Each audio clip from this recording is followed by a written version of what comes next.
अस्सलामु अलैकुम वरहमतुल्लाहि वबरकातुह।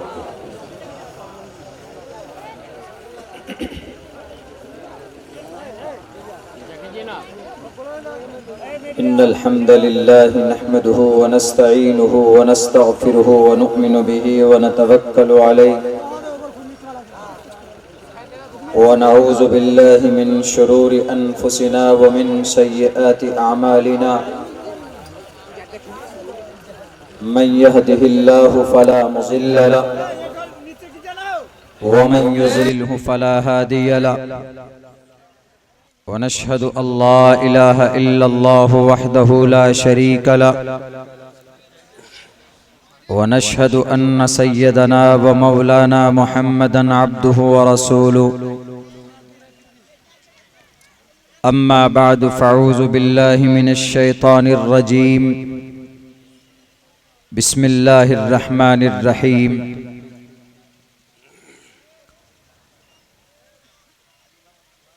इन्नस्सलात तन्हा अनिल फ़हशाइ वल मुनकर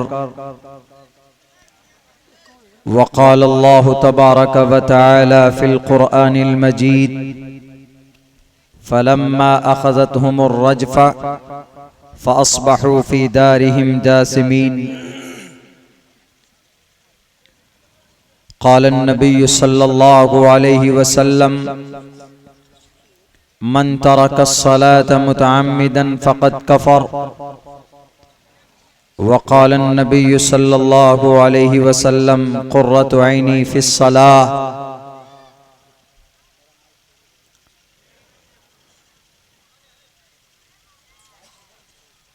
All compliments, all physical prayer and all monetary worship are for Allah.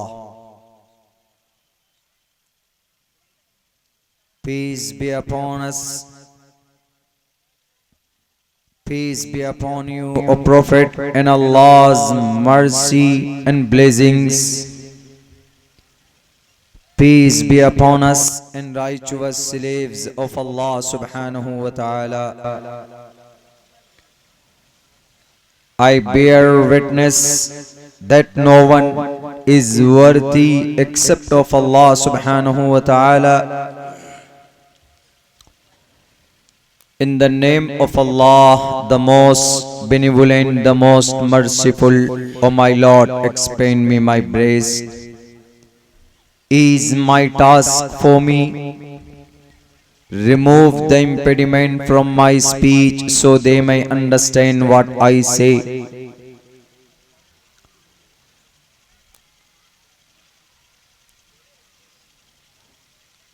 बहुनाम जन्म नामन्ते ज्ञानवान माम प्रपद्यते वासुदेवाः सर्वमिति समहात्मा सुदुर्लभः।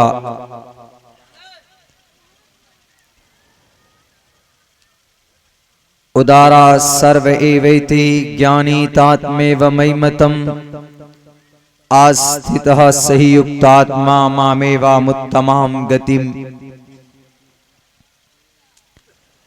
प्रथमा दारका जीवा दियो दिदियन मुझियते तृतीयानन कोडला कार चतुर्थर्दिव चंद्र का पंचम विनिदु संयुक्ता। ओम सहनाववतु सहनो भुनक्तु सहवीर्यं कर्मामहे तेजस्वनावदीदवस्तु मा विद्दिशावहे। ब्रह्मानंतमनादि विश्वकुर्दजम् सत्यं परं शाश्वतं विद्या यस्य सनातनी निगम्भिर्दै। ओम शांति शांति शांति। जनाब सदर मजलिस, स्टेज पर उलमाए कराम, दानिश्वरान कौम मिल्लत और इस पिंडाल में बैठे हुए दूर से आए हुए ईमानी, दीनी, मिल्ली, सियासी और समाजी भाइयों, और अपने घरों में बैठकर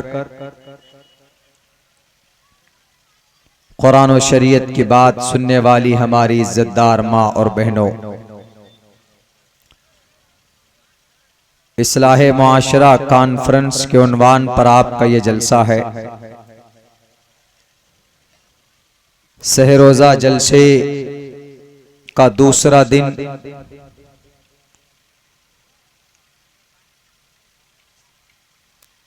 अल्लाह से दुआ कीजिए कि अल्लाह तबारक व तआला इस जलसे को, तकरीर को, नातो नज़्म को, हम सब के बैठने को अल्लाह हम सब के लिए हश्र के मैदान में निजात का जरिया बनाए। दो टॉपिक पर खुसूसन बात करने की कोशिश करूंगा।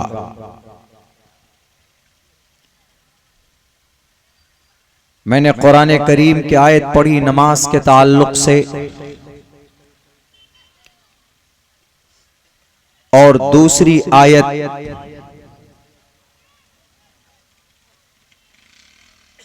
हमने हजरत शुएब अलैहिस्सलातु वस्सलाम के कौम और उनके बैनर तले जो आज दुनिया में जलजले, भूकंप, अर्थक्वेक हो रहे हैं उसके ताल्लुक से बात होगी। यानी जलजला और भूकंप के उन्वान पर भी कुछ बात करना चाहता हूं। नमाज के ताल्लुक से, नमाज अल्लाह का ऑर्डर है, क्यों पढ़ें, कैसे पढ़ें, पढ़ने पर क्या फवाइद है, और इस नमाज जैसी मुबारक अमल पर हरिद्वार में बैठे हुए एक गुरुजी ने गलत टिप्पणी की, उनके सवाल का जवाब भी हम इसमें पेश करेंगे, कुरान और सुन्नत, उसके बाद उनकी वैद की रोशनी में।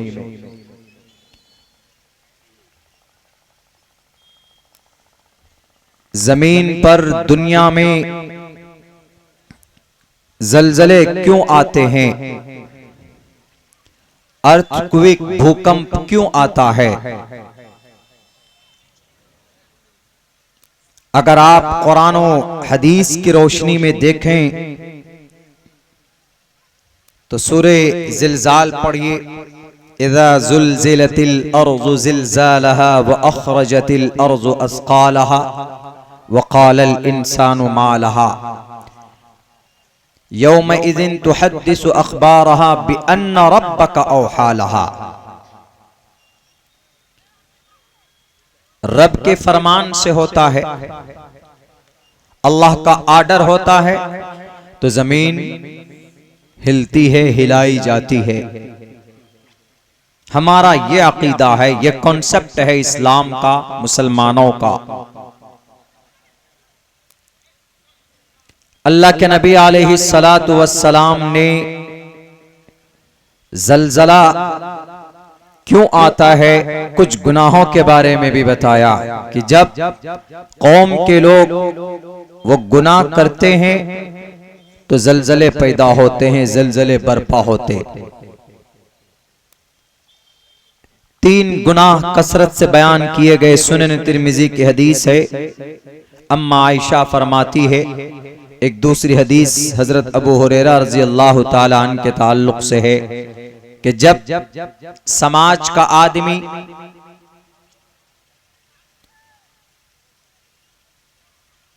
शराब पीने लगे, शराब आम हो जाए, आप कहेंगे कि मौलाना बिहार में तो नीतीश जी ने शराब प्रोहिबिटेड, बैन कर दिया, तो शराब तो है ही नहीं। आप जो कोरेक्स पीते हैं, टैबलेट खाते हैं, सुलेसन क्या है वो सूंघते हैं, वो भी उसी में शामिल है। जब शराब आम हो जाए, उसको तबर्रुक समझकर पीने लगे लोग। एयरपोर्ट पे जाएंगे, कहीं कहीं पर एक अलग से स्टॉल कायम किए हुए होते हैं, कैंटीन होती, जाएं, वहां पर छोटे छोटे कप में, ग्लास में आपको प्रोवाइड किया जाता है, दिया जाता है, और फिर लोग पीते हैं बियर के नाम से, वाइन के नाम से। जब शराब आम हो जाए, जिना का बाजार गर्म हो, जिना आम हो जाए, ये जिना के लिए जो हमारे नौजवान लड़के जो आजकल फोन पे, मोबाइल में हमारी समाज की बहू बेटियों से चैटिंग करते, चैटिंग, मैसेज डिलीवर करना, बात करना रातों को, गैर महरम लड़का लड़की with each other to talk in the night according to the Islam, but in the sight of Islam is prohibited, not allowed, not permitted. इसकी परमिशन नहीं है। ये भी जिना की पहली सीढ़ी है। क्यों हमारा लड़का किसी समाज की बच्ची से बात करता है? क्या मकसद है? क्या बैंक बैलेंस बढ़ते, सेविंग बढ़ जाती, बिजनेस में तरक्की कर जाता, या किसी लड़की से संबंध बनाकर उसकी जिंदगी के अंदर तब्दीली आती है, वो तरक्की करता है? बिल्कुल नहीं। समाज के लोगों को पता चलता है तो उसकी पिटाई और भी करते। ये सारे उसी के अंदर आते। जिना का बाजार, शराब आम से, गाना सुनते, मौसीकी जब आम हो जाए, म्यूजिक कॉमन हो जाए for every person to listen every time, हर वक्त गाना सुनते रहना, काम कर रहे हैं, घर बना रहे हैं, ईंट गारे का, मिट्टी का काम करते, पॉकेट में मोबाइल डाल लेते हैं और वो गाना चल रहा है, पठान का वो बेशरम रंग गाना सुन रहे हैं, लीड लगाकर, एयरफोन लगाकर। इन तीनों बीमारी और मुहलिक मर्ज की वजह से अल्लाह तबारक व तआला जमीन को हिलाता है और बताता है। और कभी कभी अल्लाह तबारक व तआला अपने कादिर मुतलक होने का, ये जो कौम है, ये जो हम और आप भूल जाते हैं उस रब को। पैसा आया, दौलत बढ़ी, जर्रा बराबर तरक्की की, रब को भूल जाते हैं, शरीयत को भूल जाते हैं। अल्लाह क्या है, मोहम्मद रसूलुल्लाह कौन है, कुरान में क्या फरमान है, What is the command of Allah? What is the matter of what is the method of the last prophet? Mohammad रसूलुल्लाह के तरीके, उनकी सुन्नत क्या है? जब जमीन पर बसने वाला मुसलमान भूल जाता है तो रब्बे जुल जलाल कहता है कि तुम्हें नहीं भूलना चाहिए, मैं रब हूं, तुम कुछ नहीं हो। जर्रा बराबर तुम्हारे पास दौलत आई, दुनिया के दूसरे अमीर क्या बने, अर्श पर पहुंचने की कोशिश करने लगे, अल्लाह की लाठी में आवाज नहीं होती। 2 हफ्ते नहीं, 1.5 हफ्ते के अंदर जो इंसान कल तक 2 नंबर पर था पूरी दुनिया के अंदर, दौलत के एतबार से आज की तारीख में 22वें नंबर पर चला गया। तुम खुदा नहीं हो, मैं खुदा हूं। इन्नल्लाह अला कुल्ली शैइन कदीर। तो इन 3 बड़े गुनाह की वजह से अल्लाह तबारक व तआला कभी जलजला पैदा करता है याद करने के लिए हमें उस अल्लाह को जिसको हम भूल जाते हैं। लेकिन साइंस के एतबार से, मेडिकल रिसर्च के एतबार से जलजला क्यों होता है? अभी टर्की के अंदर हुआ, 10,000, 8 से 10,000, अभी कुछ दिन पहले तक तो 5 से 6,000 लोगों की मरने की खबर थी, और अभी की तारीख में 8 से 10,000 लोग लुक़्मे अजल हो गए। सुबह 4 बजे सो रहे थे, चंद सेकंडों के लिए वो जलजला आता है, अब बड़ी बड़ी बिल्डिंग को तबाह बर्बाद करके चला जाता है। कोई बचा सकता? अमेरिका वाले बचा सकते, दुनिया के अंदर अपने आप को सुपर पावर कहने वाले, एलन मस्क आसमान चांद पर पहुंचकर घर बसाने वाला, बिल्डिंग कायम करने वाला, कहता है कि हम चांद पर दुनिया बसाएंगे, जमीन खरीदेंगे, वहां मोहल्ला तामीर करेंगे। है उसके पास टेक्नोलॉजी इस अर्थक्वेक से बचाने के लिए, चलो मानते हैं, गुनाह से नहीं होता। साइंसदानों का कहना है टेक्टोनिक प्लेट, दुनिया, ये जमीन, ये पूरी जमीन में 7 प्लेट है, टेक्टोनिक प्लेट।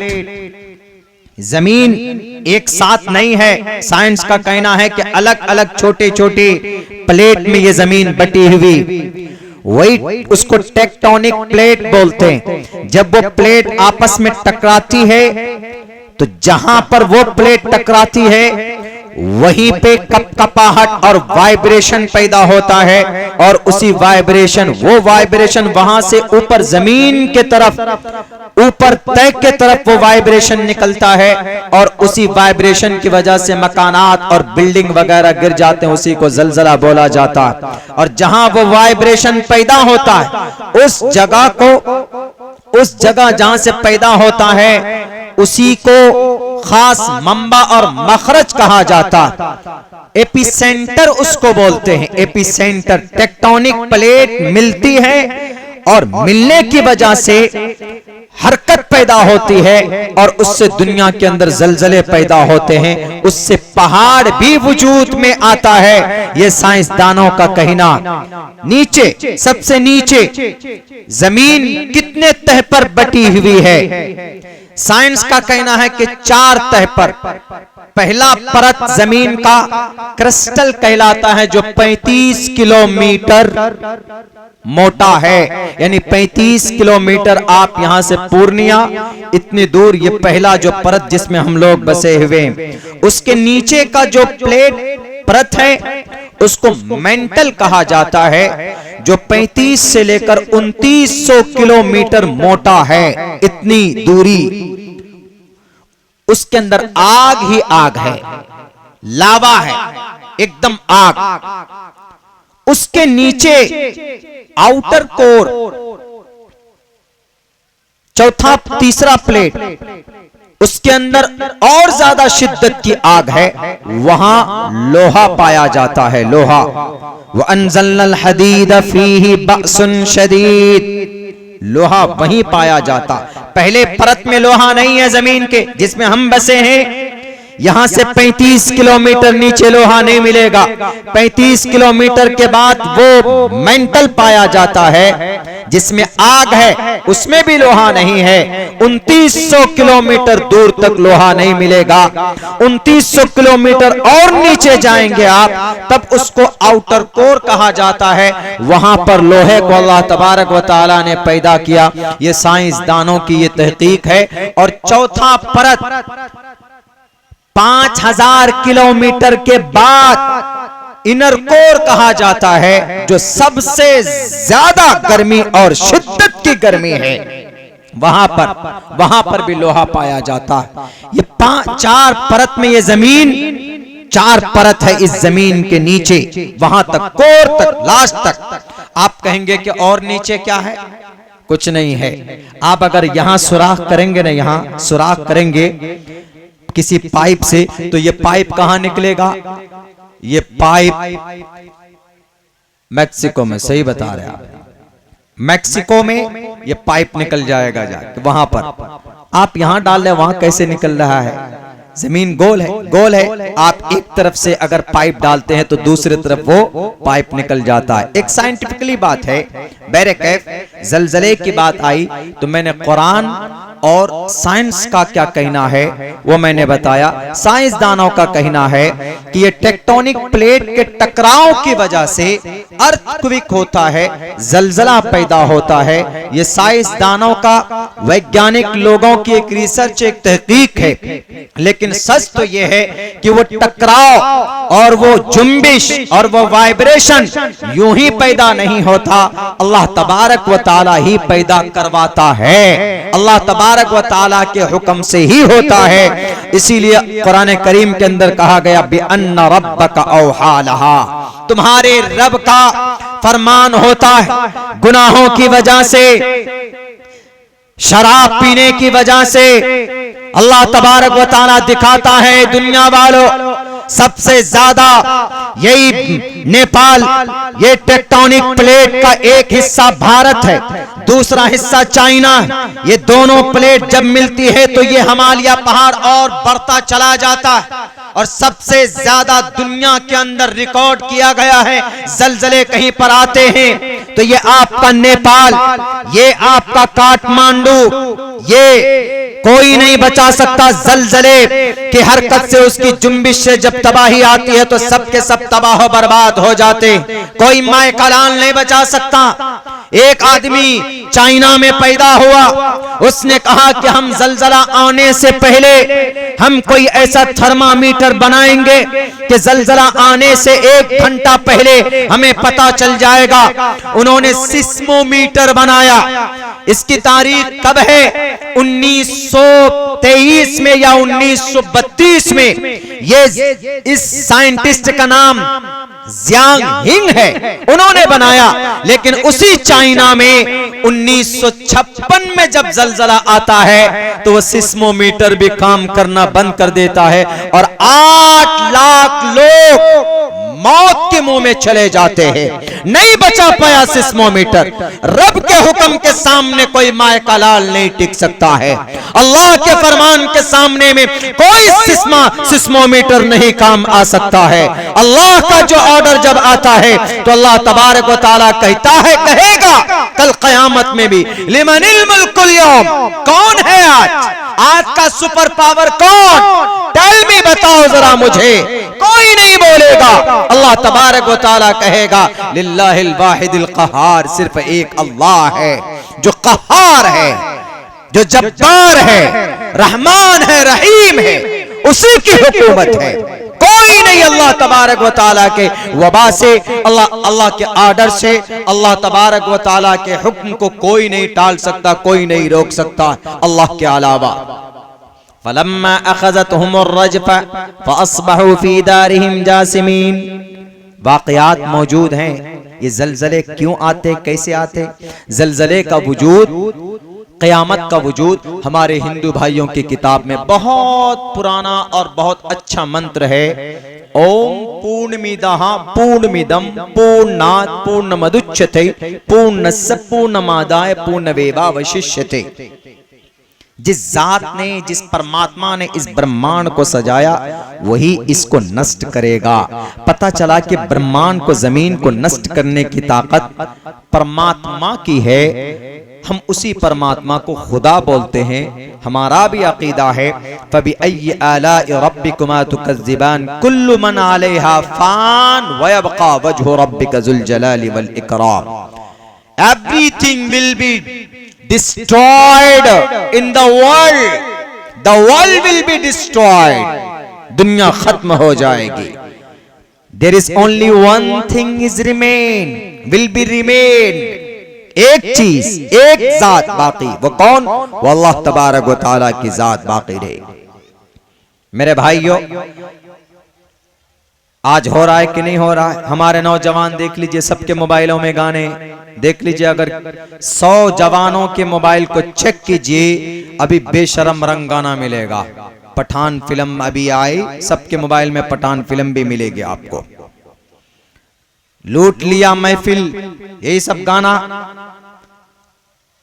सबके मोबाइल में गाना मिलेंगे। लेकिन किसी को कहो कि बेटा जरा सूरह फातिहा पढ़ के सुनाओ, तो वो कहेगा कि सूरह फातिहा किस चिड़िया का नाम है? सूरह फातिहा, सूरह इखलास हमारे बच्चे नहीं जानते। दरूद शरीफ वो नहीं जानते। मेरे नौजवानों, क्यों? जब हम नबी पाक अलैहिस्सलातु वस्सलाम की सीरत और सुन्नत के खिलाफ जिंदगी गुजारेंगे, याद रखो आपके ऊपर हुकूमत करेगा खड़ा खड़े होकर पेशाब करने वाला। ये 33 करोड़ देवी देवताओं को अपना परमात्मा मानने वाला, ये आपका बागडोर उनके हाथों में होगा, क्योंकि आप अपने नबी से रिश्ता जब तोड़ लेते हो, आप अपने कुरान से जब मुंह मोड़ लेते हो, रब कहता है या अय्युहल्लज़ीना आमनू मन यर्तद्द मिनकुम अन दीनिही फसौफ यअतिल्लाहु बिकौम। ए मुसलमानों, ए ईमान वालों, जब कोई मुसलमान, कोई ईमान वाला कुरान से, शरीयत से रूगर्दानी करता है, उससे बेतवज्जोही करता है, उससे अपने बोरियत को जाहिर करता है, तो अल्लाह तबारक व तआला तुम्हारी जरूरत नहीं है अल्लाह को। अल्लाह किसी और कौम को तुम्हारे सामने खड़ा करके वो अपनी बंदगी और अपनी तारीफ और अपनी इबादत कराएगा, तुम कुछ नहीं बिगाड़ सकते। हम जब नबी की मुखालफत करेंगे और हम ये सोचेंगे कि अल्लाह ज़लज़ला पैदा ना करे, भूल है हमारी, बेईमानी हम करते हैं, नाप तौल में कभी हम करते हैं। कौमे शुएब को याद करो, हजरत शुएब अलैहिस्सलातु वस्सलाम की कौम के अंदर एक बीमारी थी, जब वो लेते, जब वो देते तौल कर तो कमी करते, लेकिन जब वो लेते तो मुकम्मल लेते, बढ़कर लेते, बढ़ा कर लेते।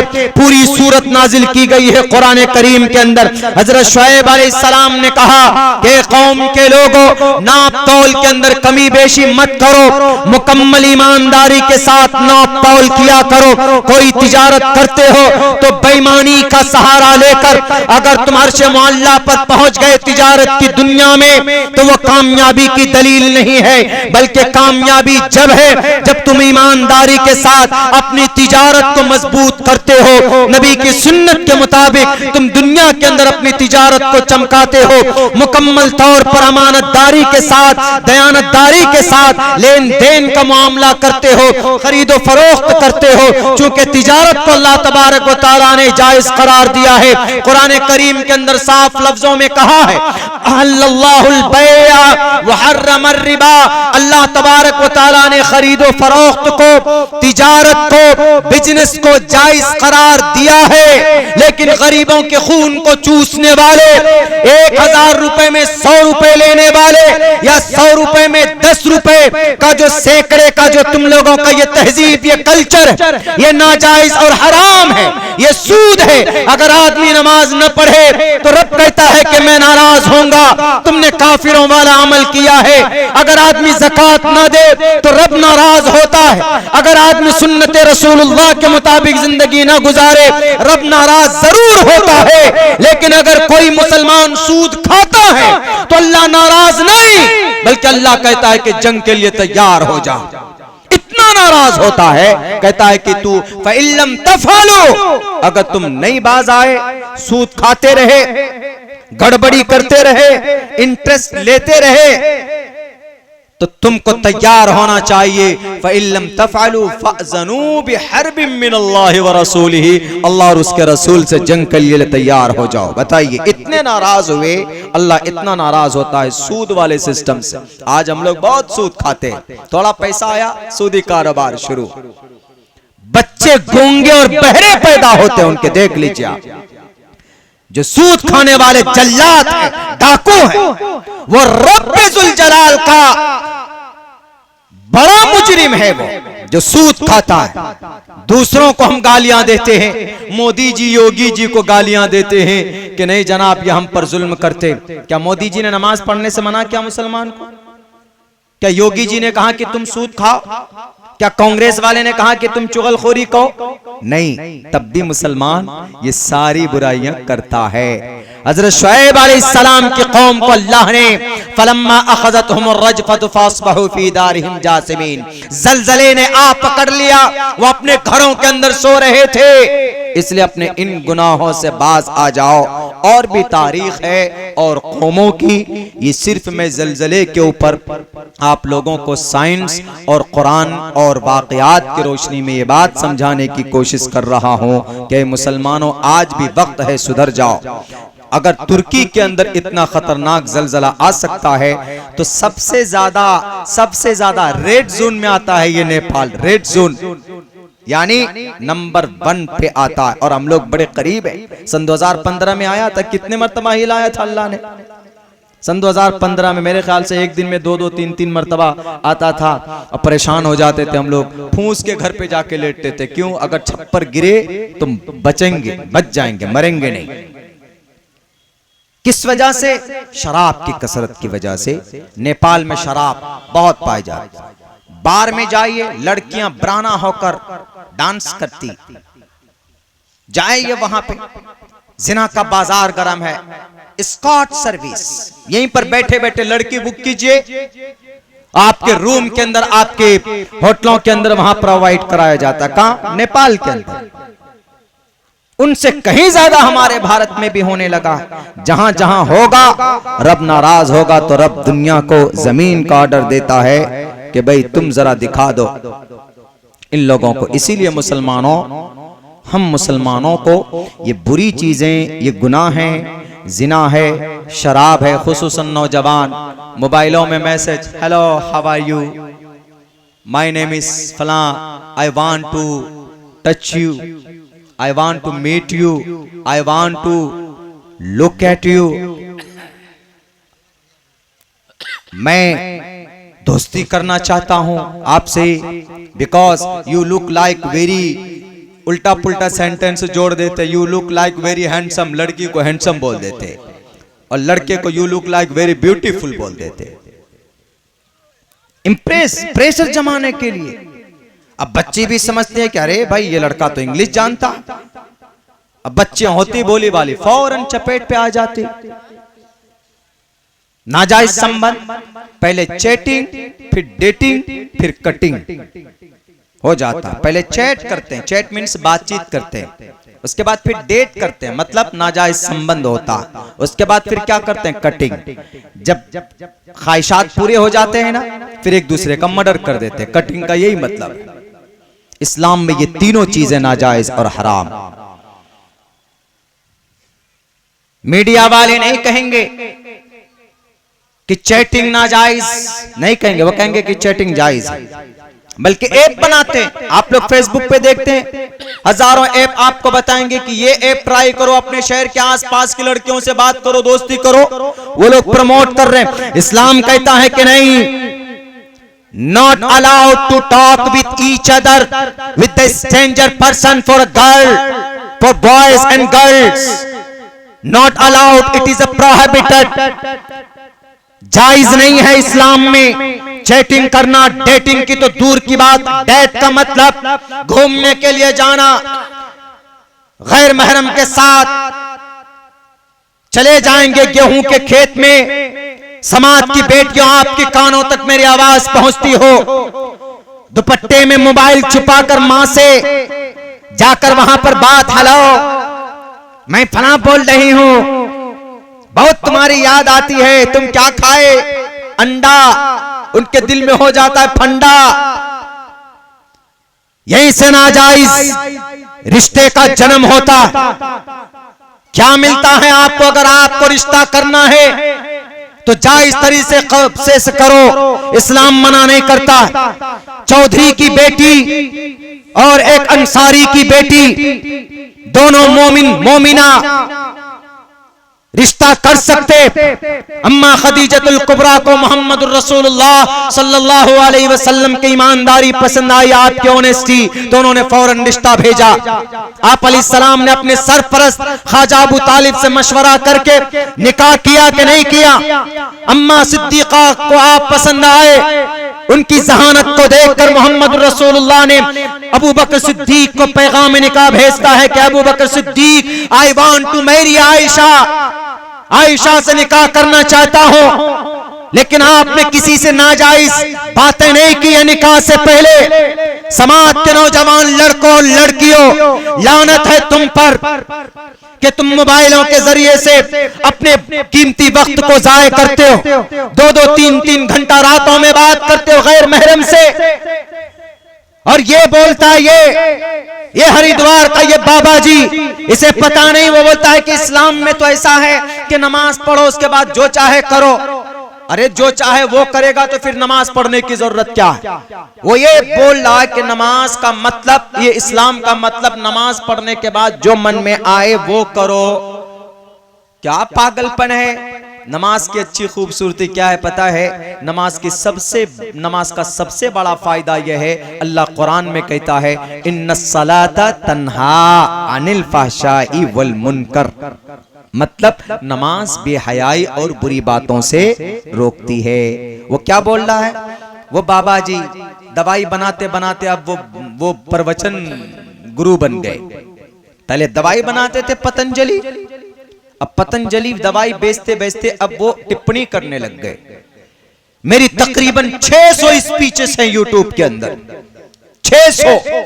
किसी भी स्पीच में दिखा दो कि मैंने हिंदू भाइयों की किसी पूजा को डायरेक्ट हमने टारगेटेड किया और यूं कहा हो कि आप अगर पूजा करते हैं, आप अगर ये पूजा करोगे, हम इतना जरूर कहते हैं कि ईश्वर की ये मंशा, ईश्वर का ये फरमान नहीं है आप पूजा करते हैं, लेकिन एक अल्लाह, एक ईश्वर पर आस्था रखना होगा आपको।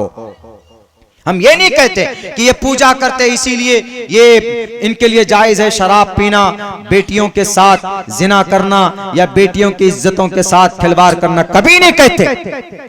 उन्होंने क्या कहा कि नमाज का मतलब, इस्लाम का मतलब, अभी 2-3 रोज पहले की स्पीच है उनकी कि इस्लाम में नमाज पढ़ने के बाद जो चाहे करो। अरे पागल आदमी, नमाज तो इतना खूबसूरत पैगाम देता है। अल्लाह का कुरान कहता है इन्नस्सलात तन्हा अनिल फहशाई वल मुनकर। देखिए अल्लाह ने कितनी खूबसूरती के साथ इस्तेमाल किया है। हम लोगों में अगर कोई किसी को ताकीद करते हैं तो क्या कहते हैं? नहीं, तुमको जरूर करना चाहिए। जरूर का मतलब यकीन, तुमको करना चाहिए, फायदा है इसमें, जरूर जाना चाहिए तुमको, ये तुमको जरूर ट्राई करनी चाहिए। अल्लाह ने वैसे इस्तेमाल किया। इन्ना, जो पढ़ने वाले लोग हैं उलमा बैठे, इन्ना हरफे मुशब्बा बिल फैल, इन्ना it is used for grant, ताकत के लिए, यकीन के लिए। बेशक, यकीनन, नमाज, चूंकि अल्लाह जानता था कि एक गुरु आएगा, साइकिल पे पहले खैनी तंबाकू बेचते बेचते वो दवाई बेचेंगे, उसके बाद अब वो धर्म का गलत प्रचार भी करेंगे। उन्होंने कहा कि इस्लाम का मतलब नमाज पढ़ो और नमाज पढ़ने के बाद आतंकवादी बनो, नमाज पढ़ने के बाद हिंदू धर्म की बेटी को उठाकर शादी करो। बिल्कुल गलत बात। नमाज अगर कोई पढ़ता है, अल्लाह के नबी अलैहिस्सलातु वस्सलाम फरमाते हैं और कुरान का वाज़े अल्फाज में आयतें मौजूद है, अल्लाह के नबी फरमाते हैं कि अगर कोई नमाज पढ़ता है खुलूस और खुशू और खुजू के साथ, पूरी सेहत के साथ, उसके हक को अदा करते हुए नमाज पढ़ता है, तो नमाज की ये सिफत है कि अगर किसी उस नमाजी के अंदर कोई बुराई है, कोई कमी है, कोई फहश बात है, तो उस फहश बात को, उस बुराई को ये नमाज रोकती है। इन्नस्सलाता तन्हा, बेशक नमाज तन्हा, सलाता मुअन्नस, तन्हा भी मुअन्नस। इससे साफ पता चलता है कि सलाता ही तन्हा का फाइल है।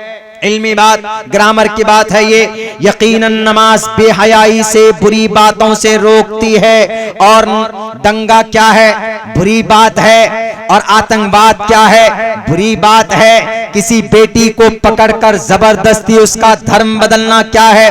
बुरी बात है। संविधान में वो कानूनन जुर्म भी है, किसी को जबरदस्ती आप किसी का धर्म नहीं कबूल करवा सकते, ये कानूनन अपराध भी है। आपने कैसे कहा कि नमाज पढ़ने के बाद जो चाहे जो बुराई कर ले, चाहे शराब पी ले, चाहे हिंदू भाई की बेटी को उठाकर जबरदस्ती बहला फुसलाकर उनको कलिमा पढ़ाकर उनको इस्लाम कबूल करवाए, क्या ये जायज है इस्लाम में? इस्लाम में कतन ये जायज नहीं।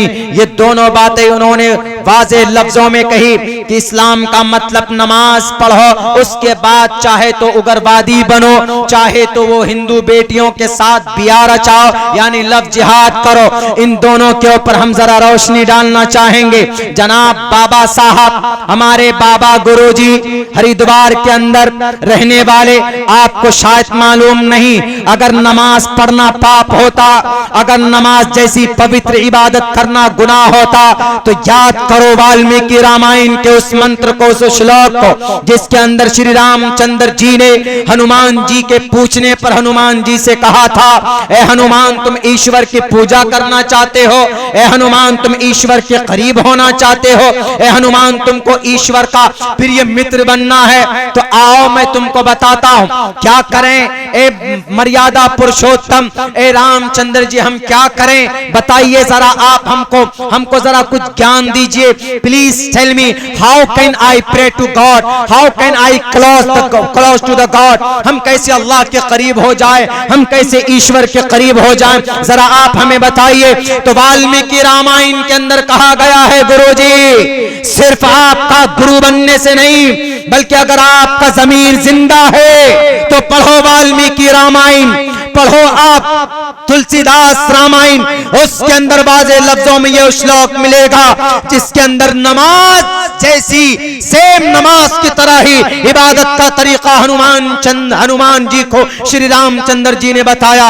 और यूं कहा है, प्रथमा दारका, सीधे खड़े हो जाओ, दियोदियन मुझियते, झुक जाओ। दूसरे नंबर पर तृतीयानन को डलाकार, तीसरे नंबर पर कुंडली मारकर बैठ जाओ। चतुर्थदेव चंद्र का चौथे नंबर पर फिर कुंडली मारकर बैठो। पंचम बिंदु संयुक्ता, पांचवें नंबर पर शांति के साथ अपने उस ध्यान से बाहर आओ। प्रथमा दारका, सीधा खड़ा हो। हनुमान जी को कह रहे रामचंद्र जी, मुसलमान भी जब नमाज पढ़ता है तो क़याम यानी सीधा खड़ा होता है। दूसरे नंबर पर देखिए मुसलमान भी रुकू करता है।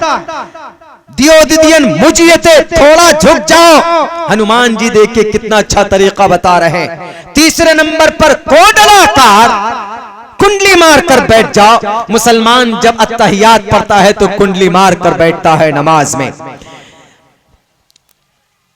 चतुर्थदेव चंद्र का फिर दोबारा सजदा, फिर दोबारा कुंडली मारकर बैठो। फिर मुसलमान जब दोबारा सजदा करता है तो फिर कुंडली मारकर बैठ जाता है कायदा अखीरा में, कायदा उला, कायदा अखीरा। पंचम बिंदु संयुक्ता, पांचवें नंबर पर अपने ध्यान से शांति के साथ बाहर आ जाओ। अब बताइए इसके अंदर जब मुसलमान नमाज पढ़ता है तो कैसे बाहर आता है?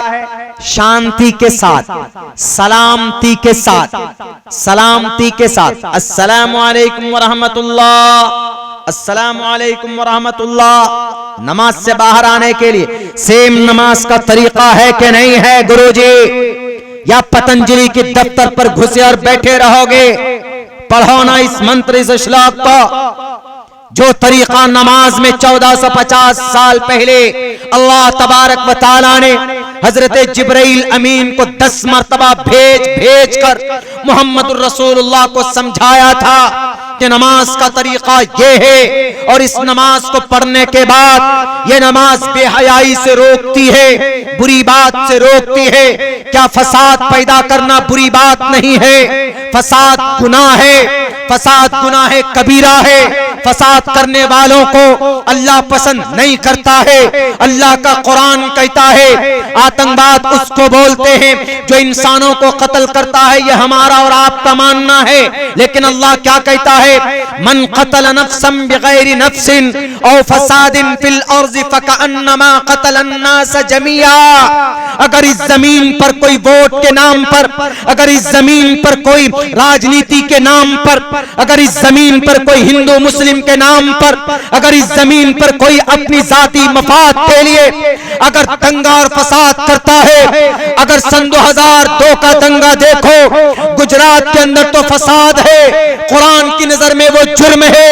दिल्ली का मामला हो फरवरी में, वो भी फसाद है, कुरान की नजर में वो भी गुनाह है।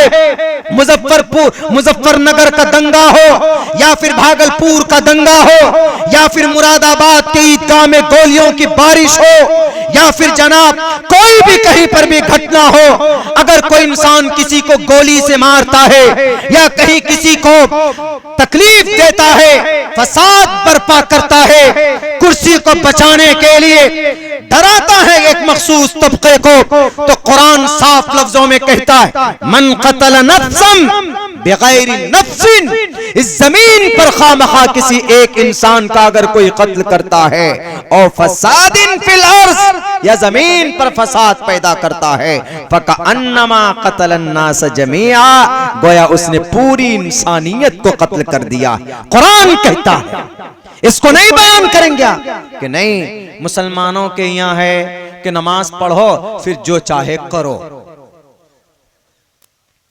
इसका मतलब शराब पीना जायज, इसका मतलब जिना करना जायज, इसका मतलब चोरी करना जायज, इसका मतलब चुगलखोरी करना जायज, गीबत करना जायज उनके कहने के हिसाब से।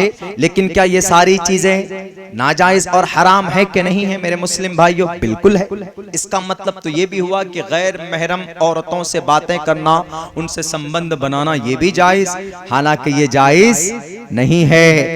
ये तो दूर की बात है कि बेटी को पकड़कर लाकर उनका धर्म परिवर्तन कराकर उनसे निकाह करना, जबरदस्ती धोखा देकर। इस्लाम में तो जनाब ये तो बहुत दूर की बात, इस्लाम में तो यूं कहा है कि तुम मुस्लिम बच्ची भी अगर कोई है समाज की, तो कोई लड़का अगर ऐसे आंखें गाड़ कर देखता यूं एकदम बिल्कुल ऐसे, बिल्कुल एकदम कंसीडर गौर से देखता है, इस्लाम कहता है कि जायज नहीं।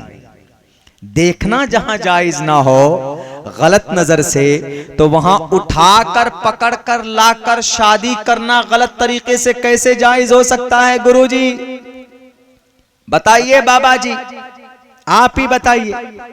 हाँ, अल्लाह के नबी अलैहिस्सलातु वस्सलाम ने औरत को, बेटी को उसकी इज्जत उसका सम्मान के लिए कहा। आपके मंत्र में क्या यत्रना, बहुत कई जगह बोल चुका हूं, यहां पर भी पढ़ रहा हूं मैं। ये हमारी मेरी खुद की तहकीक है, ये मंत्र मैंने किसी किताब में, किसी की तहकीक, किसी की रिसर्च नहीं, अल्हम्दुलिल्लाह मेहनत करने के बाद यह श्लोक हमने प्रश्नोत्तरी का निकाला। यत्र नारयस्तु पूजन्ते रमन्ते तत्र देवताः तत्र तास्तु न पूजन्ते न रमन्ते न तत्र देवता। क्या मतलब है इसका? इसका मतलब एक हदीस से समझाता हूं आपको। अल्लाह के नबी फरमाते हैं, अगर किसी घर में कोई बेटी है, एक बेटी, 2 या 3 बेटी, उसकी सही परवरिश करता है, ध्यान रखता है, सही तालीम देता है, नेक बनाता है, तो उस इंसान को फिक्र नहीं करना चाहिए कि मेरी बेटी है, कैसे शादी कराएंगे, कैसे इसकी परवरिश होगी। अगर वो ढंग से सारी मेहनत करता है तो कल कयामत में वो बेटी वाला जिसकी 1 या 2 या 3 इस तरह के अल्फाज हैं, एक भी अगर बेटी है सही परवरिश की है, तो वो शख्स कल कयामत में मेरे साथ ऐसे होगा, ऐसे 2 उंगलियों का इशारा आपने के यूं, ये मैं होऊंगा, ये वो शख्स होगा। आज अगर कोई एमएलए साहब आ जाए, आज अगर सलमान खान आ जाए, शाहरुख खान आ जाए पठान फिल्म के प्रमोट के लिए, तो सब बच्चा कैसे दौड़ते हैं, हमारे जवान सब एकदम बिल्कुल पीछे पीछे दौड़ते।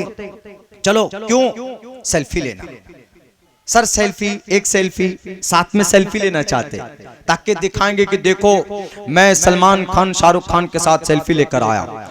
कुछ दीनदार होते हैं तो मौलाना अब्दुल्ला साहब के साथ भी लग जाते हैं कि मौलाना लाइए आपके साथ भी ले लेते हैं। कुछ और ज्यादा मोहब्बत करने वाले होते तो मुखिया जी के साथ भी सेल्फी ले लेते हैं। और हमारे दोस्त लोग मौलाना जमीरुल हसन साहब हैं, साबिर साहब हैं, और भी हमारे कई सारे दोस्त हैं, उलमा है, मौलाना मुकर्रम साहब हैं, और भी बहुत सारे उलमा हैं, शुआरा हैं। हर किसी का एक फैन है, उनके साथ में सर एक selfie please take me. 15-20 minute लग गए रात धनबाद में सिर्फ लोग सेल्फी लेते लेते। जायज नहीं है सेल्फी भी। रब का जो कानून है वह है ला तदखुलुल मलाइकतु बैतन फीही कल्बुन औ तसावीर। ये एक अलग टॉपिक है, उस पर उलमा बात करते। मैं इतना कहूंगा कि अगर कोई बड़ा इंसान हो तो साथ में खड़े होकर सेल्फी लेने के लिए गर्व महसूस करते।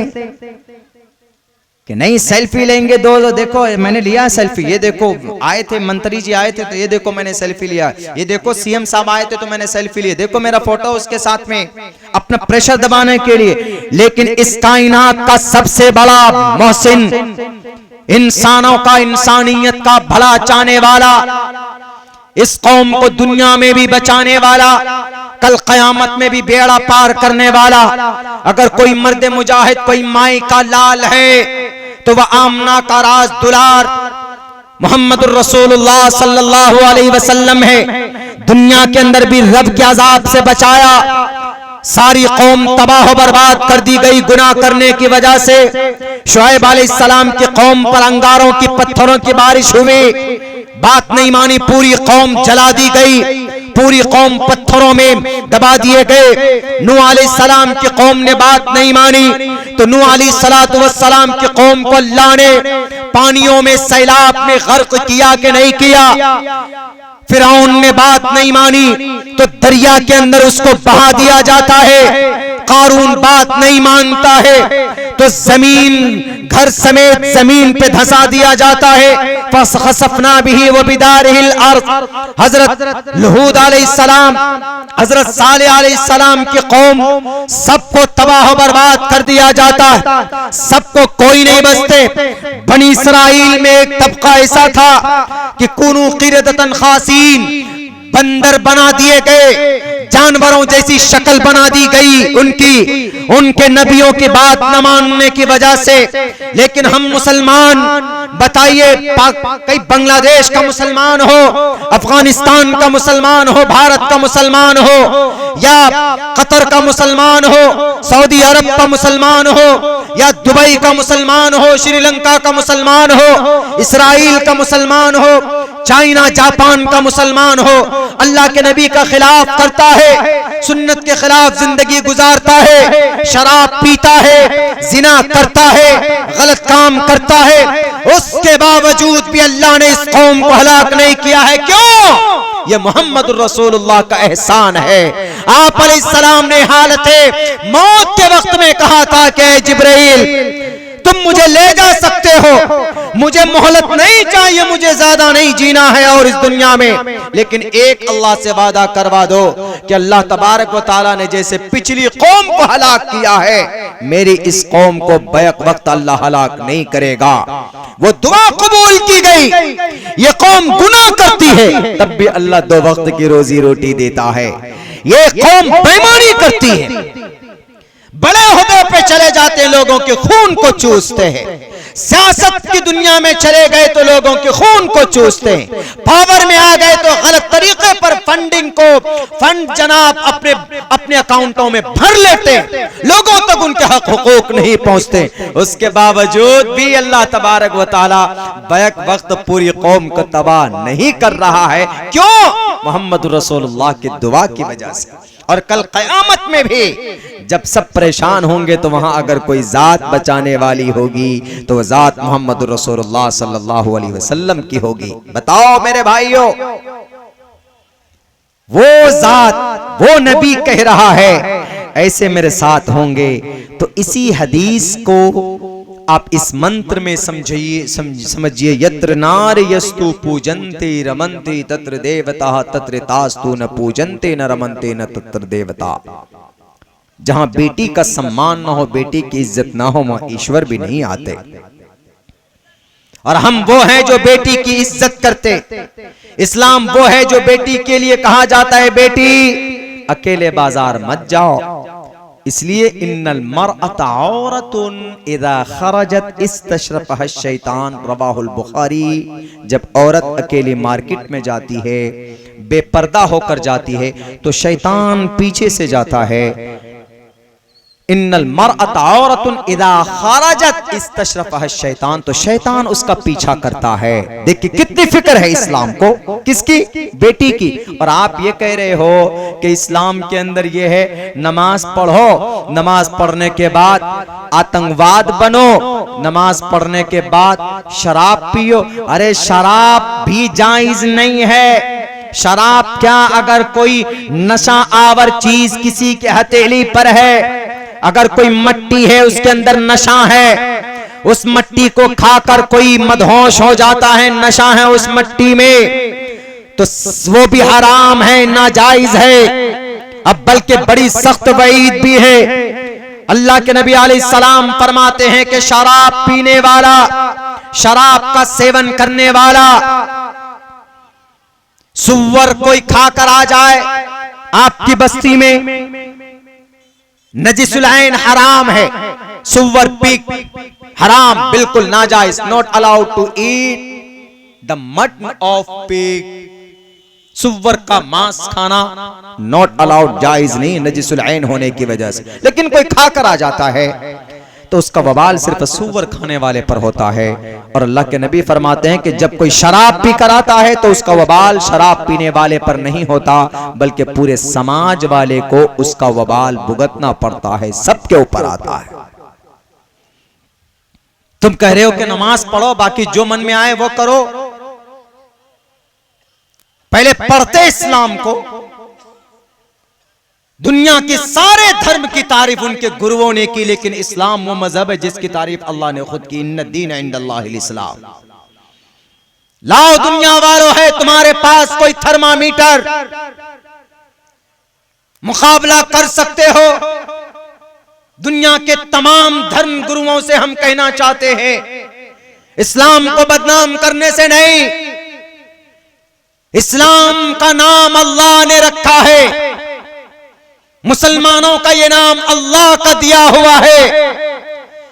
ये तुम्हारी मीडिया हाउस में बेजमीर लोगों के भौंकने की वजह से, उनके बोलने की वजह से मुसलमान बदनाम नहीं होगा, कुरान बदनाम नहीं होगा।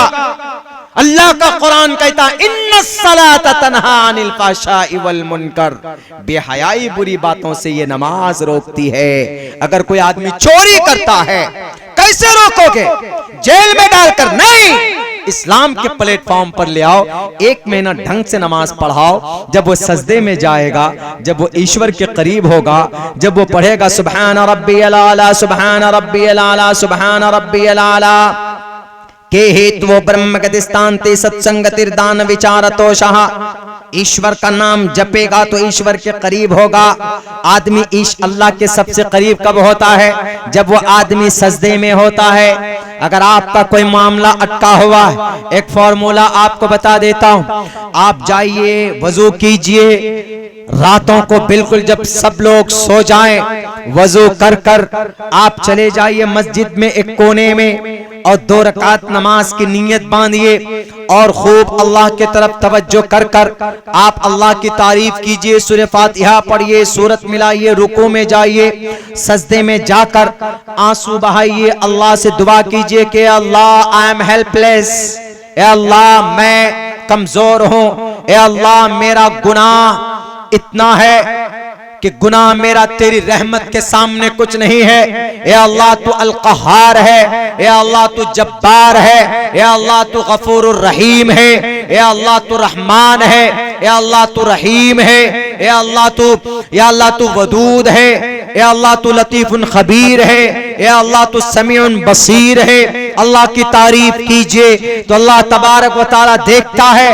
अल्लाह अंधा नहीं है, अल्लाह गूंगा बहरा नहीं है। वो अल्लाह जो अल्लाह के नबी अलैहिस्सलातु वस्सलाम जिस अल्लाह को नमाजों के जरिए से अपने मसाइल का हल करवा लिया करते थे, वो सहाबा की तलकीन, सहाबा को तलकीन किया गया था, तबे ताबीन ऐसा करते थे। आज हमारा नौजवान रातों को 2 बजे मोबाइल लगाएगा कानों में, hello madam, what did you eat in the night, what did you take lunch, what did you take lunch today, what did you take dinner, what did you take in the dinner, तुमने रातों में क्या खाया, तुमने lunch में क्या लिया, and where did you go, कहां गए घूमने के लिए, यही सब बात होती है। अगर आपको जिंदगी में आपको नौकरी नहीं मिली, अगर आपके घर के अंदर अगर कोई फाका है, कोई दिक्कत है, घर का कोई फर्द बीमार है, तो 2 रकात नमाज पढ़ो अल्लाह के सामने में। वही जो अपने गर्लफ्रेंड से बातें करते रहते हो पूरी पूरी रात, उसी हिस्से में, उसी मोहब्बत के साथ और उसी तड़प के साथ और उसी कुर्बत के साथ, उसी एतकाद के साथ, उसी विश्वास के साथ अल्लाह तबारक व तआला से दुआ करो, मैं अगर कसम खाकर भी कहूंगा तो शायद मैं हानिस नहीं होऊंगा। अल्लाह तबारक व तआला इंशाअल्लाह तबारक व तआला आपके मसाइल का हल, आपके सजदे से सर उठाने से पहले आपके मसाइल का हल होगा, अगर आप इतनी कुर्बत के साथ, इतनी शिद्दत के साथ अल्लाह को याद करेंगे तो। जी ये तो नहीं करेंगे मेरे भाइयों, मेरे नौजवान साथियों, आज यकीनन हमारे आमाले बद की वजह से, हमारे गलत रवैये की वजह से लोग हम पर कीचड़ उछाते हैं, हमारे लिए बोलते। और वो क्या बोला, और भी बोला ना, आगे क्या बोला, वो आगे ये भी बोला कि मुसलमान उनको जन्नत में हूरें मिलेंगी, और उनको ये कहा है कि टोपी पहनो, मूंछ कटाओ और दाढ़ी बढ़ाओ। जन्नत का ये मतलब टखने से ऊपर पैजामा पहनो। टखने से ऊपर क्यों पैजामा पहनते, क्यों, किस लिए पहनते? This is command of last profit. यह अल्लाह के नबी अलैहिस्सलाम की हदीस है कि टखने से नीचे पैजामा आपका नहीं होना चाहिए। जो हिस्सा टखने से नीचे पैजामा जहां तक होगा, अल्लाह उस हिस्से को जहन्नम में डाल देंगे। मैं अस्फल मिनल काबैली मिनल इज़ारि फफिन्नार। जो हिस्सा टखने से नहीं, ये तकब्बुर की अलामत है। हाँ, अगर कोई आदमी मोटा है, बेचारा लुंगी यहाँ बांधता है, बार बार खिसक कर, वहीं अबू बकर सिद्दीक का पेट, अबू बकर सिद्दीक रजी अल्लाह ताला अन्हु, उनका जो पेट था वो थोड़ा भारी था, बड़ा था, तो वो तहमद और कुछ बांधते थे, वो नीचे हो जाती थी, तो वो एक उज़्र है, कोई दिक्कत नहीं। लेकिन जो एकदम बिल्कुल जेंटलमैन, काले रंग का चश्मा और जनाब वो दोनों कान में ब्लूटूथ और मुंह में पान, यहां चैन, ससुर की दी हुई खपाची गाड़ी जहेज में, और पैंट ऐसे पहनते हैं हमारे बाज नौजवान। पीछे का सब कुछ दिखता है कि नहीं दिखता, उसका पूरा एडन गार्डन दिखता है उसका पूरा। उधर देखिए टखने से नीचे, सफाई कर्मी की जरूरत ही नहीं। नगर निगम वालों को कह दो 3-4 नौजवानों को खड़ा कर दो डेली सुबह सड़क पे, वो चलेंगे तो पूरी की पूरी सड़क साफ होती भी चली जाएगी। तकब्बुर की अलामत है। अल्लाह के नबी की सुन्नत पर अमल करेंगे तो आपका कपड़ा भी बच जाएगा, साबन भी, सरफ भी, कपड़ा गंदा भी कम होगा, मुहज्जब लगोगे। मैं अस्फल मिनल काबैन। बाबा जी रामदेव साहब, हम इसलिए टखने से ऊपर पैजामा पहनते हैं क्योंकि अल्लाह के नबी अलैहिस्सलाम का फरमान है कि टखने से नीचे पैजामा या लुंगी या शलवार नहीं होनी चाहिए। इसलिए नहीं, वो क्या बोलता है कि जन्नत का मतलब टखने से नीचे पैजामा। क्या पागलपन है, जन्नत का मतलब टखना नीचे से, टखने से ऊपर पैजामा पहनना, जन्नत का ये मतलब है? अरे जन्नत एक ठिकाना है, जो बुराई से अगर कोई अपने आप को बचा कर लेकर जाता है इस दुनिया से, अल्लाह और उसके रसूल के फरमान के मुताबिक जिंदगी गुजारता है, तो उसका ठिकाना जन्नत होगा। वनहन जन्नत में जाएंगे वो, वनहन नफ्सानिल हवा फइन्नल जन्नत हियल मावा। अच्छे लोग कहाँ जाएंगे? जन्नत जाएंगे। पापिष्ठास्ते परप शांति यमरूपम भयंकरम। बाबा रामदेव जी, नहीं है ये मंत्र आपको याद? मैं नहीं आपके खिलाफ, मैं आपके गलत सोच के खिलाफ बोल रहा हूं। मेरी तकरीर अगर आप सुनो तो आप गौर करना कि तालिबे इल्म सही कह रहा है कि नहीं कह रहा। नमाज ही एक ऐसी इबादत है जो इंसानों को बेहयाई बुरी बातों से रोक देती है, अगर खुलूस के साथ नमाज पढ़ी जाए। लेकिन मेरे मुसलमानों, कभी कभी हम वजह बन जाते। क्यों उन्होंने ये बात कही? क्योंकि मुसलमान नमाज भी पढ़ता है, उसके साथ साथ चाय की दुकान पे बैठकर बुराई करता है। नमाज पढ़ता है, हाजी साहब बने हुए हैं, लेकिन फिर भी मामलात के अंदर गड़बड़ी। हाजी साहब हैं, समाज के अंदर में एक बड़ा नाम है, दाढ़ियां लंबी लंबी। रास्ते के अंदर, मैं नहीं नाम लूंगा, अपने अररिया के अंदर में एक साहिब है, अपने घर के सामने में मट्टी डालकर उसको, अपने जो सड़क है उस सड़क से कहीं 2-3 फीट ऊपर उसको मट्टी डालकर उसको ऊंची करके वो सड़क को बनाए हुए। तकलीफ होती है, गाड़ी की चेचिस, गाड़ी का हिस्सा पार्ट्स ऑफ बॉडी गाड़ी के लग जाते, दिक्कत होती। इमाततुल अज़ा अनित तरीक, रास्ते से तकलीफ दे चीजें को हटाना, ये बहुत बड़ा सवाब का काम है। ईमान के हिस्सों में से अदना हिस्सा है ये। अगर कोई तकलीफ दे चीज, ये नहीं कि जनाब मुखिया जी ही काम करेंगे, अगर कहीं पर सड़क में कोई गड्ढा हो जाए तो मुखिया जी भरेगा। आप खिदमत खल्क समझकर, रिफाही काम समझकर आप चंदा करके 1-2 सीमेंट मट्टी, 1-2 सीमेंट बोरी सीमेंट लाकर और रेत लाकर उसमें थोड़ी बहुत रोड़ी डाल करके उसको ठीक कर सकते हैं। आपके लिए सदका जारिया होगा। ये नहीं कि जनाब हम मुखिया जी या सरपंच साहब या एमएलए साहब या एमपी साहब ही करेंगे तभी होगा। आप भी कुछ सवाब कमाइए। वो तो करेंगे सरकार के फंड से, वो करेंगे उनको पैसा मिलेगा। आप करेंगे तो आपको वहां पैसा मिलेगा जहां पर कोई किसी को पैसा नहीं देने वाला होगा। जहां पर नेकियों की जरूरत पड़ेगी वहां पर आपको या आपका अच्छा अमल काम आएगा। मेरे हिंदुस्तान के मुसलमानों, मेरे भाइयों, मेरे नौजवान साथियों, यकीनन हमें और आपको अपनी जिंदगी के अंदर तब्दीली लाने की जरूरत है। तब्दीली अगर नहीं लाएंगे हम और आप तो ये ऐसे लोग खामखा एतराज करेंगे। हम लोग अमल के एतबार से बहुत कच्चे हैं, बहुत कच्चे। आज यकीनन इस्लाम पर एतराज होता है, लेकिन क्यों होता है? क्योंकि इस्लाम के जितने भी अफआल हैं उन सबको मुसलमान अमली एतबार से लोगों के सामने में पेश नहीं कर रहा है।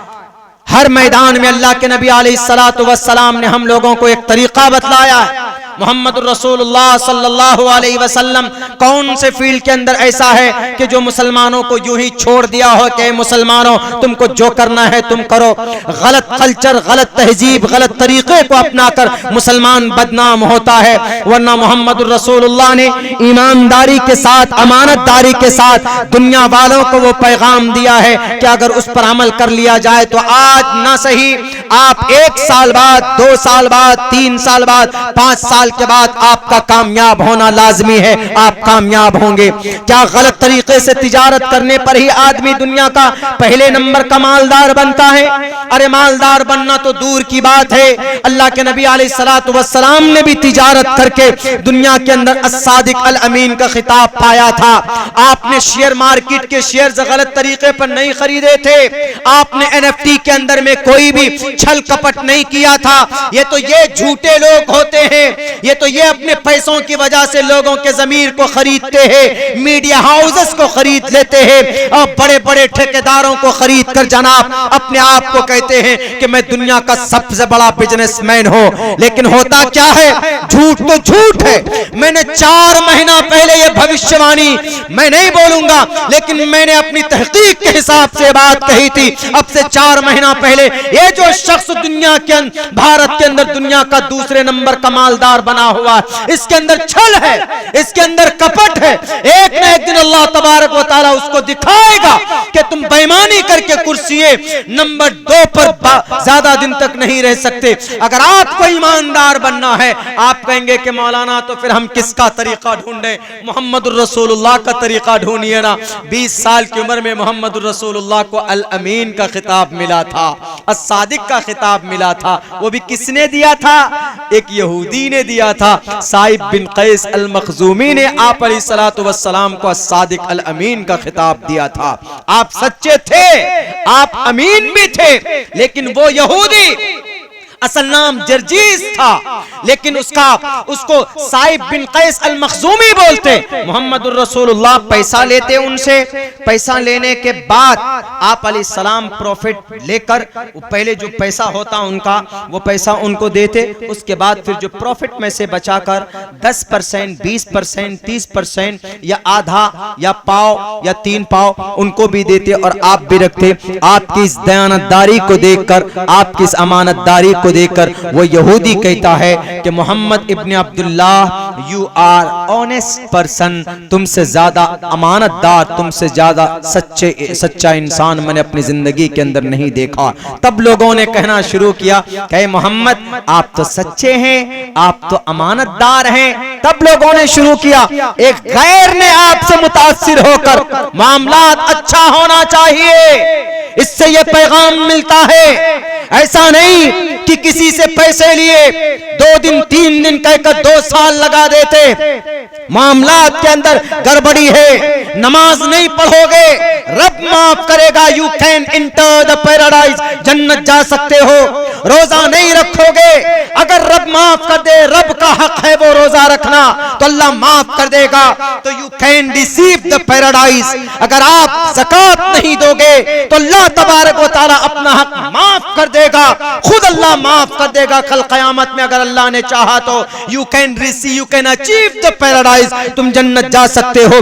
लेकिन मामलात के अंदर अगर गड़बड़ी की है, किसी की जमीन के ऊपर कब्जा किया है, किसी की दौलत हड़प ली है, अपनी ताकत के बलबूते पर अगर दादागिरी की है, किसी को बुरा भला कहा है, किसी को गाली दी है, किसी का खून बहाया है, तो याद रखो मुसलमानों, रब कहेगा मैं आज कुछ नहीं कर सकता, I can not do anything for you because it is not my right. ये मेरा हक नहीं है, बल्कि सामने वाला जिसका तुमने लूटा है ये उसका हक है। पूछो उससे, अगर वो माफ करेगा मैं माफ कर दूंगा, अगर उसने माफ कर दिया तो तुम आजाद हो, तुम जन्नत जा सकते हो। लेकिन वहां पर आदमी को नेकी की जरूरत होगी, वो देखेगा कि अच्छा इसने मुझे मेरे ऊपर जुल्म किया था, वो अल्लाह से कहेगा कि अल्लाह मुझे तो इंतकाम नहीं चाहिए, मुझे नेकी चाहिए इससे, और फिर उसके जुल्म की मिकदार नेकी उठाकर उसकी इस शख्स को दे दी जाएगी और इसका गुनाह उस पर डाला जाएगा।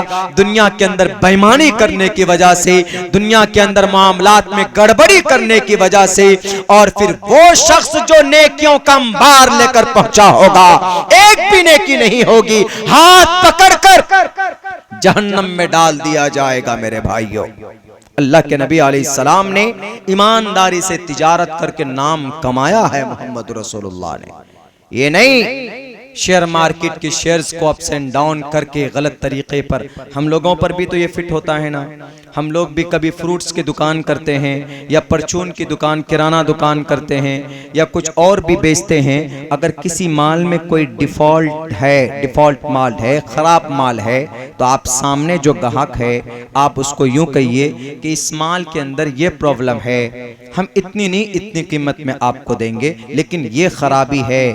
लेकिन होता क्या है, सेब खरीदने जाइए, देखिए जहां से सेब खराब होगा ना वहीं पर वो लोगो लगा देते हैं, ऐसे चिपका देते हैं, वहां पे लगता है कि वाह बहुत अच्छा, लेकिन जब काट कर खाने जाइए तो वहीं से खराब निकलता है। ये क्या है? ये धोखा है। अल्लाह के नबी ऐसा नहीं करते थे। अल्लाह के नबी अलैहिस्सलातु वस्सलाम तो, बल्कि एक मौके पर मैंने कई जगह बोला भी है, आप अलैहिस्सलाम एक मर्तबा 20 ऊँटनियां लेकर गए, वधूमंत दिविरदश, वधूमंत 20 मादा ऊँटनियां, 20 ऊँटनियां लेकर गए बेचने। आपको इमरजेंसी कॉल आया, आप चले गए, यानी कहीं से बुलावा आया, आप चले गए। आपने खादिम को कहा कि बेटे ये 20 ऊँट बेच लेना, इसकी इतनी नहीं इतनी कीमत होगी।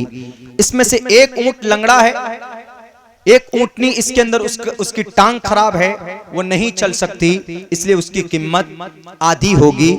जो भी सामने लेने वाला होगा उसको बताकर बेचना, ये झूठ बोलकर नहीं। आज हम लोग गाय बैल भैंस लेकर जाते हैं, दूध उतना नहीं भी होता तब भी झूठ बोलते हैं ना, इसके अंदर 5 किलो दूध है, लीजिए ये गाय बेहतर है, ये भैंस बेहतर है। हर मामले में अगर कोई जर्रा बराबर फ्रॉड करता है, धोखा करता है, तो वो इंसान धोखा, झूठा है, कज़्ज़ाब है, फासिक है, कुछ भी कह लीजिए उसको। अल्लाह के नबी अलैहिस्सलाम गए, 20 ऊँट बेच दिए गए, जिसकी टांग टूटी हुई थी उसको भी पूरी कीमत में बेच दिया। आप अलैहिस्सलाम ने कहा, आते ही आपने कहा कि भाई मुकम्मल कीमत में क्यों बेचा तुमने, गलत किया तुमने, चलो कौन आदमी है वो। आप अलैहिस्सलाम फौरन पहुंचे, जाकर आपने कहा कि भाई ये ऊंट एक इसमें से खराब ऊंट भी है, टांग टूटी हुई है, वो चल नहीं सकती, तुम्हारे साथ यमन तक नहीं जा सकती, रिटर्न करो उसको, ये पैसे लो।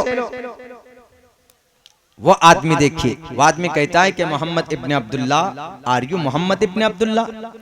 आई केम फ्रॉम यमन, यमन से आया था, but my owner told me, मेरे मालिक ने मुझसे कहा था, you must to buy you must to buy the thing which is related to the Muhammad son of Muhammad ibn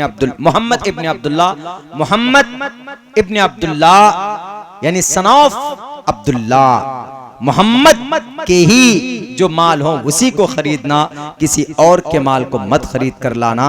तो मेरे आका ने कहा था, और ए मोहम्मद इब्ने अब्दुल्ला, अभी उम्र कितनी है मोहम्मद रसूलुल्लाह की? 20 साल, सिर्फ 20 साल, नबी नहीं बने अभी, मात्र 20 साल।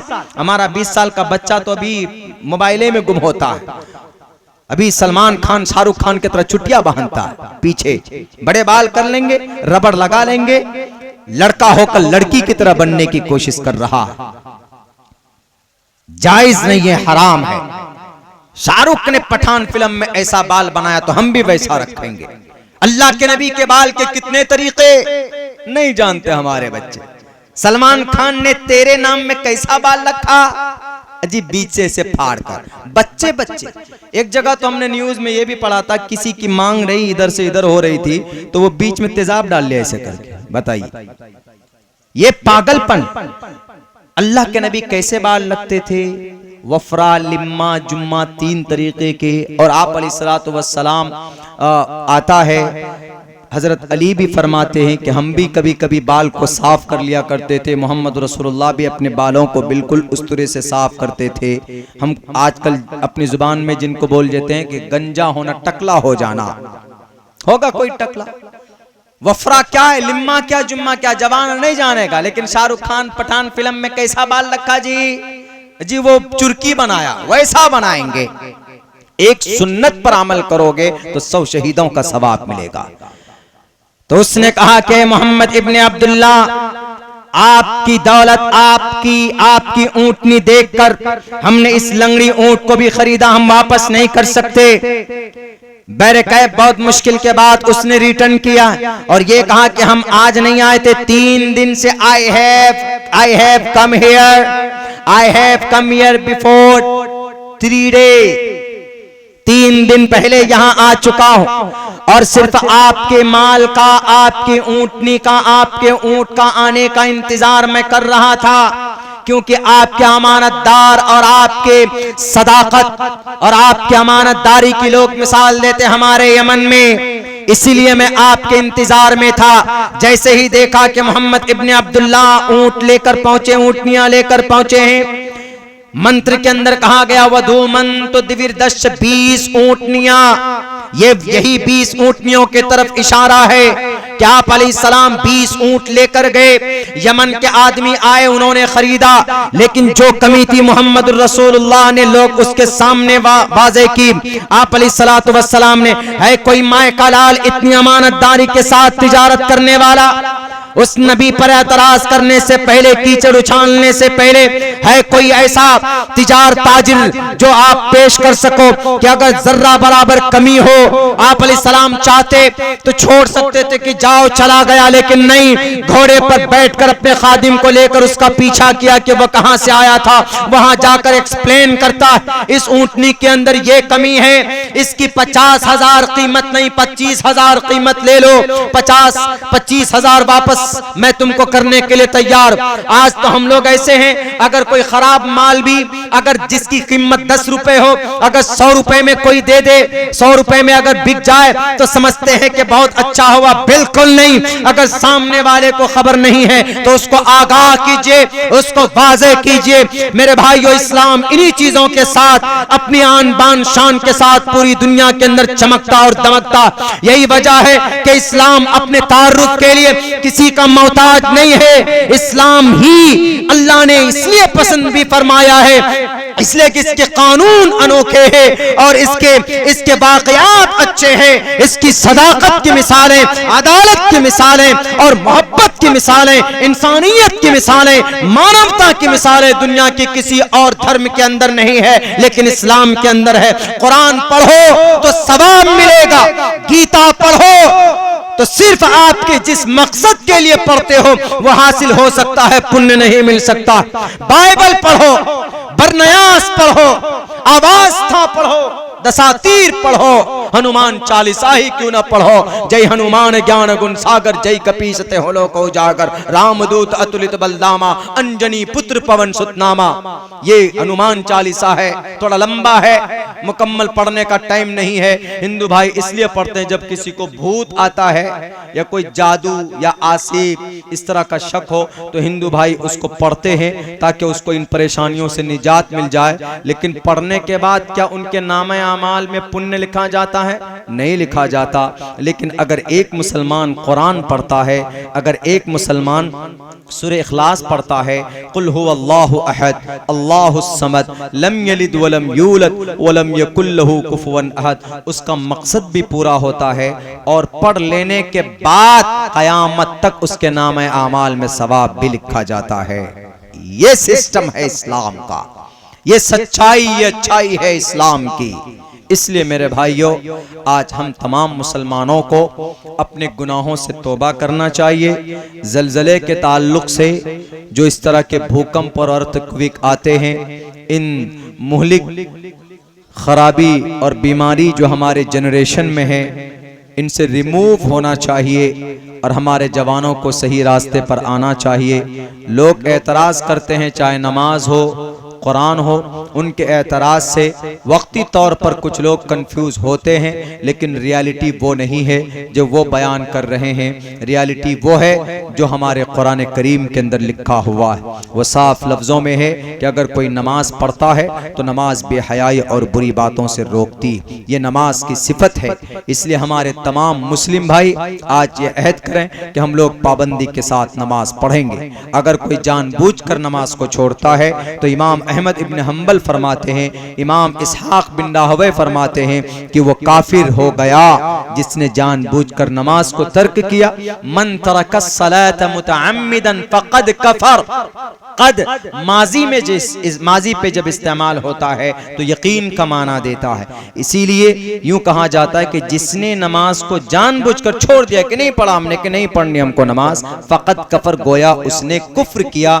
इमाम अहमद इब्न हम्बल फरमाते, इमाम इसहाक बिन राहवे फरमाते और अइम्मा किराम ने कहा कि नहीं, काफिर तो नहीं हुआ, अलबत्ता ये कुफ्र के दरवाजे तक पहुंच गया है। इसलिए हमारे वो नौजवान जो गानों में मस्त रहते, हमारे वो नौजवान जो अपनी गर्लफ्रेंड के साथ डेटिंग चैटिंग में मशगूल रहते, मेरे नौजवानों, अल्लाह ने आपको इसलिए नहीं पैदा किया है, अल्लाह ने आपको जवानी दी है। अच्छा काम कीजिए। जवानी के बारे में रब पूछेगा भी, जवानी दी थी कहां पर इस्तेमाल, कहां पर पुरानी करके आए। वन शबाबी फीमा अबला, जवानी कहां खपा कर आए, कहां पुरानी करके आए। मोबाइलों के पीछे, फेसबुक के पीछे, यूट्यूब के पीछे, इंस्टाग्राम के पीछे कि तुमने कुरान करीम की भी तिलावत करनी सीखी कि नहीं सीखी। ये सवाल होगा मेरे जवानों। ये जलसा कामयाब तभी होगा, आपका आना तभी मुबारक हो सकता है जब आप अपनी जिंदगी के अंदर ये अज़्म कर लें, ये इरादा कर लें कि इंशाअल्लाह today from today I want to decide, decided completely in this field, in this pandal, on this stage, in front of Maulana Abdullah and lot of ulama kiram here, they are presenting on their seat, जो यहाँ पर बैठे हुए हैं, कि आज इंशाअल्लाह today I will offer salah 5 times a day in every situation, हर हमेशा नमाज पढ़ूंगा, अपनी जवानी बिता दूंगा नमाज पढ़ने के लिए। इंशाअल्लाह you will progress, you will change the world। अपने सोसाइटी को बदल सकते, अपनी जिंदगी को बदल सकते। अल्लाह से दुआ करता हूँ अल्लाह तबारक व तआला कहने सुनने से ज्यादा अमल की तौफीक दे। बहुत बहुत शुक्रिया। अस्सलामु अलैकुम व रहमतुल्लाहि व बरकातहू।